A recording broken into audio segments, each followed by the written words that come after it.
You're on. Hi, everybody. Welcome back from that short recess. Now we're on to our regular work session agenda for Monday, March 10th, 2025, which followed immediately after the joint work session that just ended. And we just have one item on today's agenda, which is Museums Master Plan Update by Carol Bray. Go ahead. Good afternoon, Mayor Pro Tem and Council, City Manager and staff. Carol Bray, Director of the Quality of Life Department for the City of Las Cruces. And I'm very pleased to be here today to present an update on our museum's master plan that was approved by this body in 2021. Our presentation today is intended to show the advances that the Las Cruces museums have made in the past 4 years in relation to this plan, and also to get your feedback about the museum's future direction. So I am very proud of our museum's team and all they have accomplished, and we'll now turn the podium over to Garland Courts, our Deputy Director of Museums, who will tell you more.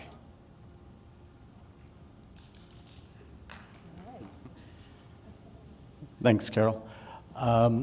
Good afternoon. I'm, again, for the record, Garland Courts. I'm the Deputy Director for Quality of Life, and it's good to see you all, Mayor Pro Tem, Council. Glad we get a chance to talk.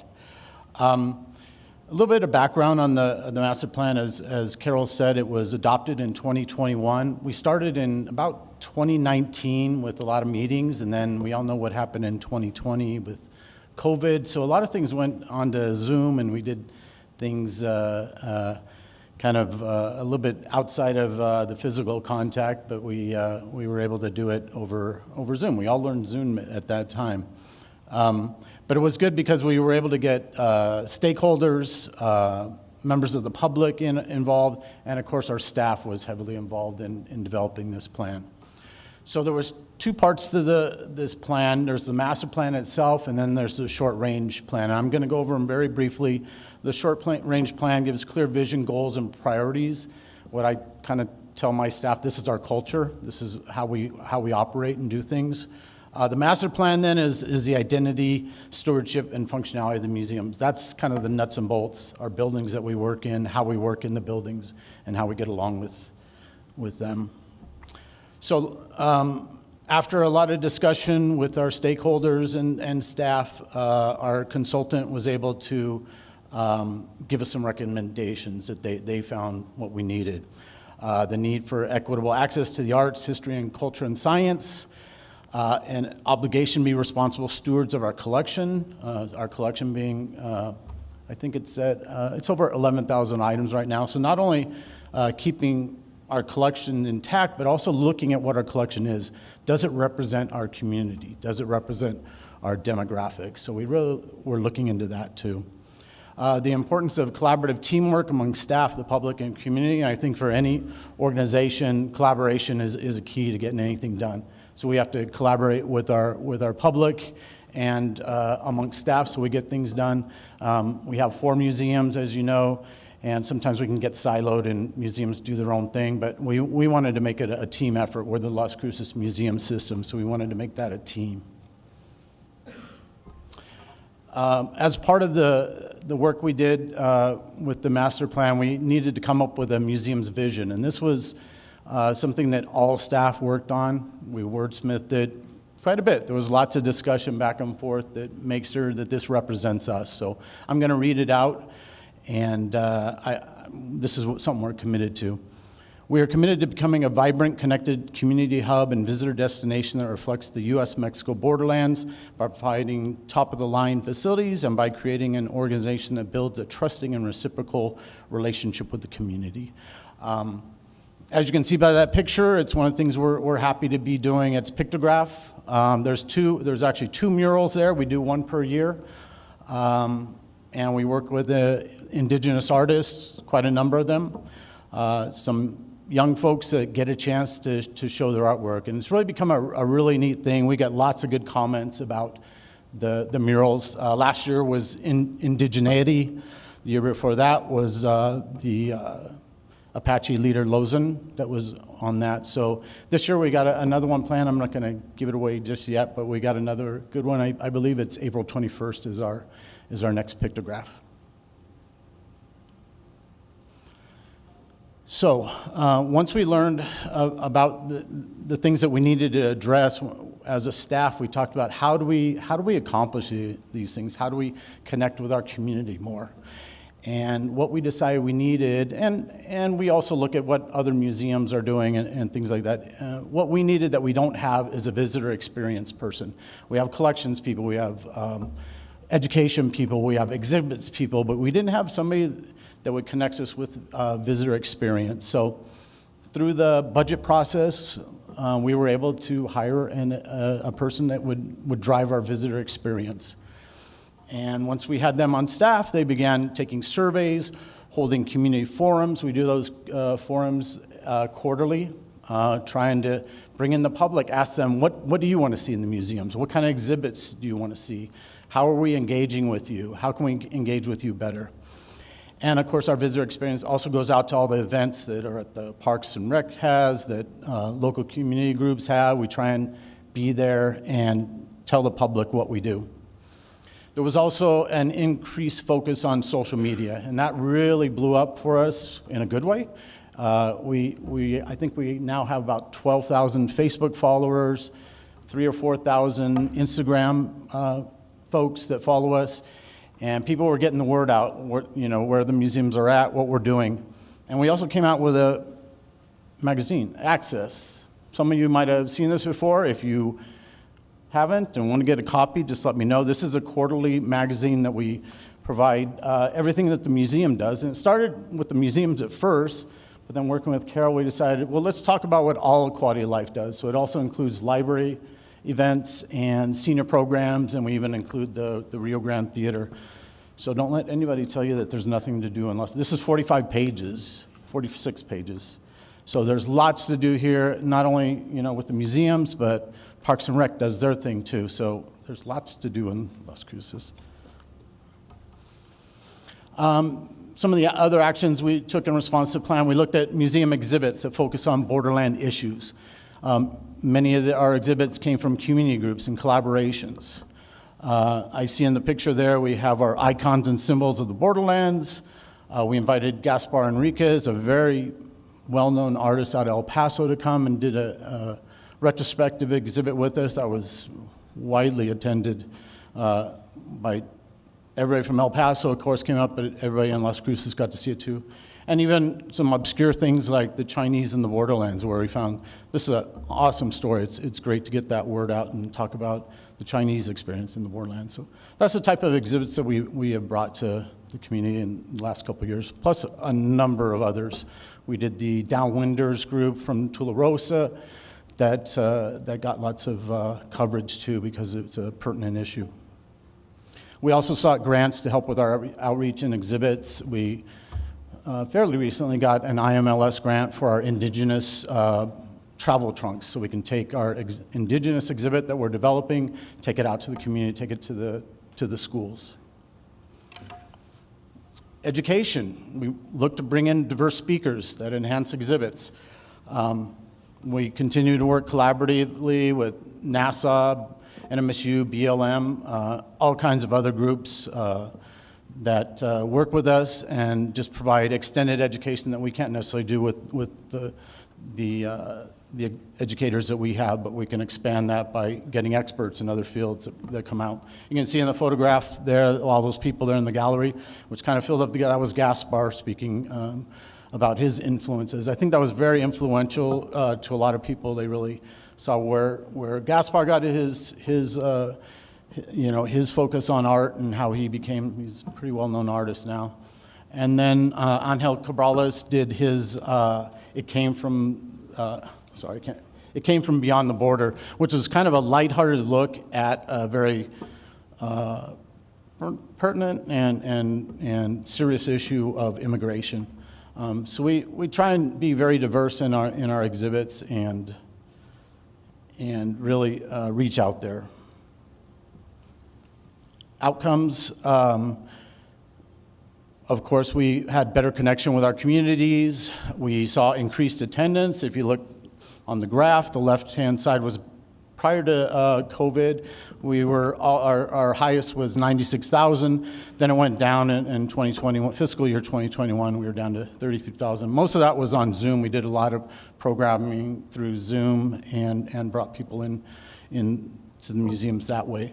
And then it's steadily risen since 2021. So we're up to 25,000 last fiscal year. And we did 700 programs. I would say that's 2 a day, and we're not even open every day. So our educators are just knocking it out of the park and doing great with doing lots of programming, lots of events. We've got our Moonlight event that's in the evening time. I've seen some of you there. And we're just trying to do different things, get the public out, have different events for different people. Maybe adults don't want to hang with kids, they want to have an adult night, so we came up with something like Moonlight. Our pre-K class, we had to split it into 2 classes, so we got 40 to 50 on every Thursday morning at Natural History Museum. People love to come see the animals and see the programming we do there. The second part of the master plan, of course, is the master plan itself, which did a SWOT analysis looking at our strengths and weaknesses. And there was a focus on building program capacity. You know, we have these buildings. How can we make them work better? What's the flow? What's the staff areas? What's the public areas? What's the backroom areas where you need to do your work? Stewardship of resources and addressing our facility needs, taking care of our buildings, making sure that we are asking the right questions and getting facilities to help us with that. And of course, 2 of the buildings that are with the museum are historic structures, the 1910 Railroad Depot and the Brannigan Cultural itself, 1935, 90 years old this year. And so we need to take care of that. We have just finished the portico on the outside of the Brannigan Cultural Center. It just got done last week, so we're really happy about that. And then we're going to move on to taking care of the exterior paint on the Brannigan. There was also a look at additional space that needs that we might need, collection space owned by the city. Actually, in the couple of years since this plan, we were able to secure a larger collection space. We had a 5,000 square foot unit, and we're now up to 8,000 square foot. It's got HVAC. It's a well taken care of space that houses our collections. They looked at trying to expand our exhibit space and additional program space. Since we have the programs, we need educational rooms and different areas where we can hold those programs. They did an overview, the consultants did an overview that provided kind of a strategic overview of our current facility. They really love that we kind of have a campus. We have 3 museums that are all together. That's really good, and it creates a lot of opportunities for us. We can use the courtyard space as outdoor space and hold events. Actually, just Saturday, we had our Chalk the Walk in between the Museum of Art and Brannigan Cultural Center. There was over 1,100 people that came to our Chalk Walk event. So we're able to use that space outdoors or indoors.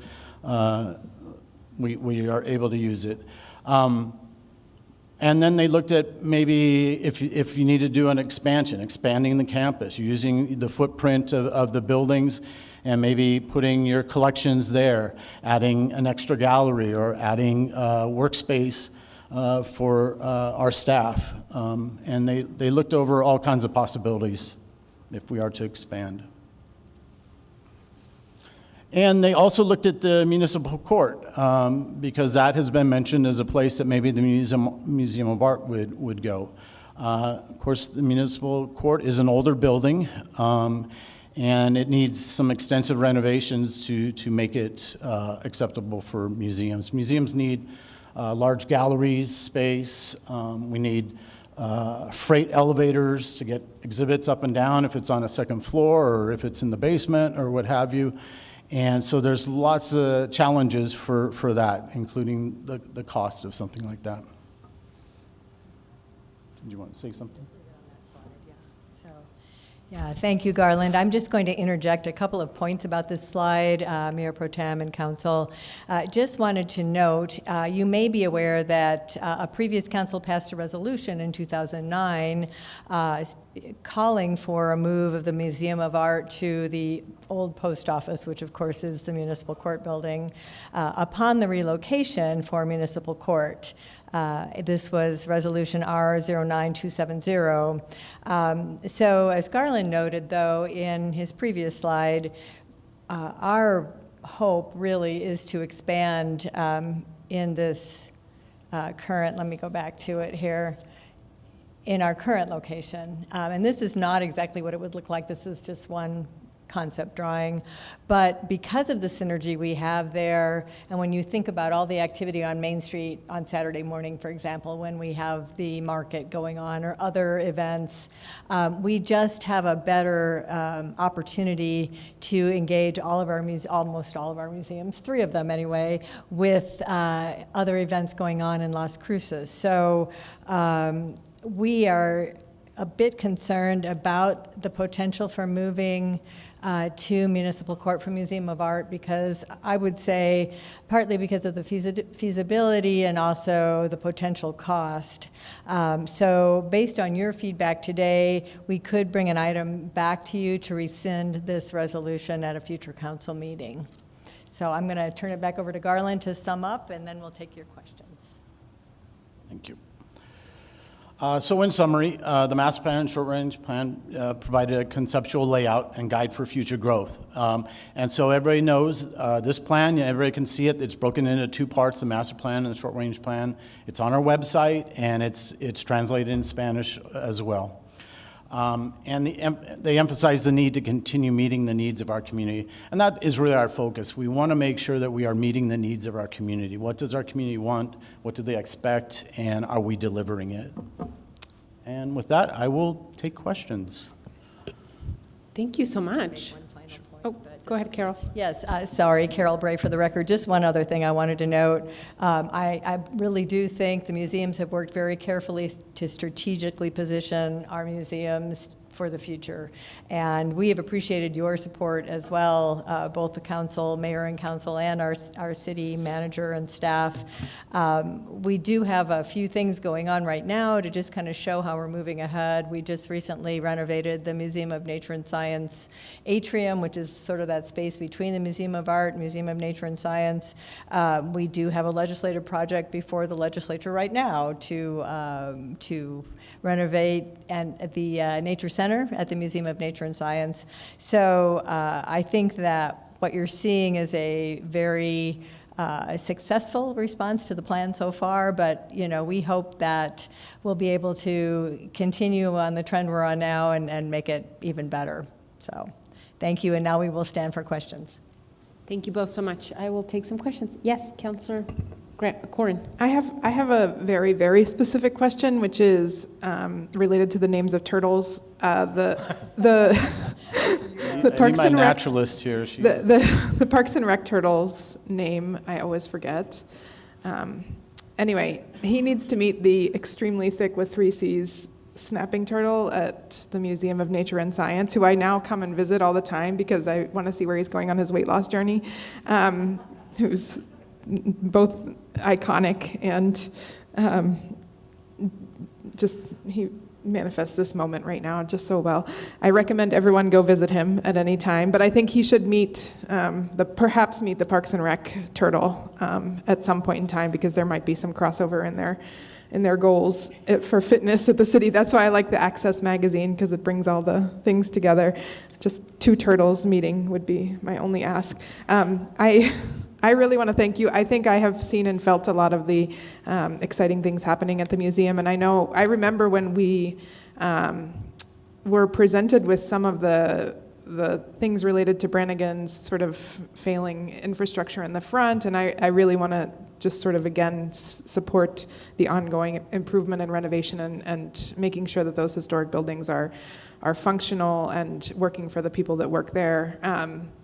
So I really want to thank city management for figuring out ways to make that happen, and I hope that we can continue on with that process, because it was pretty alarming the last time, actually, when we heard about what was happening there, all jokes aside. And then I also just really quickly want to express, we talked about this in the Quality of Life Committee meeting, the municipal court transition, potential transition, and we definitely heard, sort of reflections of what you're thinking, but I don't know that we knew that we necessarily had an alternative. You all just were sort of saying, City Council passed this in the past. Is it something we should consider? So I really appreciate seeing a different kind of vision. And I would say, I think, given the historical nature of the building, I also support your sort of proposed referendum to think about, or, consensus around building the campus where it is and not taking over that. I think it's been really difficult for us to get the municipal court building even approaching functional as it is. It's hard for me to imagine how expensive it would be to transition it to a completely different type of space. So I think, from my perspective, I really support your proposed sort of change or direction that keeps the campus together, and thinking about municipal court the municipal court building in a separate context than at making it a museum. So just as far as moving forward, that was also the consensus of the Quality of Life Committee. Back in the day when this came to it, there was definitely consensus that council ordinance from before is anachronistic and not necessarily representative of what the museum needs at this time. So just to carry that forward. I don't think there's anyone here who was on Quality of Life with me at that time, but thank you again for bringing that up. And again, please let me know the name of the chunky snapping turtle who I visit. I forget, but I'll keep visiting him. The big guy you're talking? Yes, Our biggest? yes. It's Godzilla, but we call him Zilla. Zilla. Yeah. If you haven't seen him, he's amazing. He's an icon. Yes, yeah, Monas. So, thank you. Thank you, Councilor Corrin. And then Moonlight is AKA Bugs and Booze. Got it. Thank you. Well, that was that particular. We change up the theme, so we're going to have a different theme coming up, and we're going to have kind of a jazzy type theme for March 21st, a couple of Fridays from now. Thank So you. we'll have jazz bands there. Thank you so much. I will be there. Yes, Councilor Flores. Thank you, Mayor Pro Tem. And thank you, Garland, and thank you, Carol. In all the years I've been on council, this is my 8th and I think my last year on city council, this is the first time I've seen so much enthusiasm about, the museums, the library, and it just makes me so happy. And there's been also a lot of, not a lot, but there's been press on the library and the activities there, and museums and libraries. They're indispensable. I mean, if we lived in a, horrible country, the first things that would probably go would be the museums and I'm thinking of like a war, and so please forgive me, but it just makes me so happy that there's so much energy going into that. And then Carol's staff, and with you, Garland, I think we're very fortunate to have the two of you. And museums and libraries are, I think, the blood life of who we are as a people, and it shows a lot of humanity, and that's what we need. Thank you very much. Thank you. Thank you. Anyone else? Go ahead, Councilor McClure. Just to confirm to say also, I think I can't see municipal court moving out of there right now, and I don't think we quite have a home. So I'm glad also for the complex idea of one home for the library or the museum system too. So that's it. Thank you. But on a matter of municipal court, I do think it needs some serious maintenance, upgrades and caring for. It's pretty bad over there. So, okay. Okay, that's it. Thank you all so much for this presentation and really just for everything you do. Thank you. And that is all on our agenda. Can I get a motion to adjourn? Motion to adjourn by Flores. Second.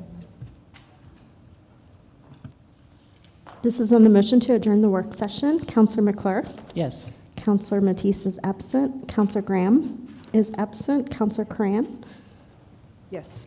Councilor Flores. No, I want to stay here. You always do. Yes. Mayor Pro Tem? Yes. And the mayor's absent.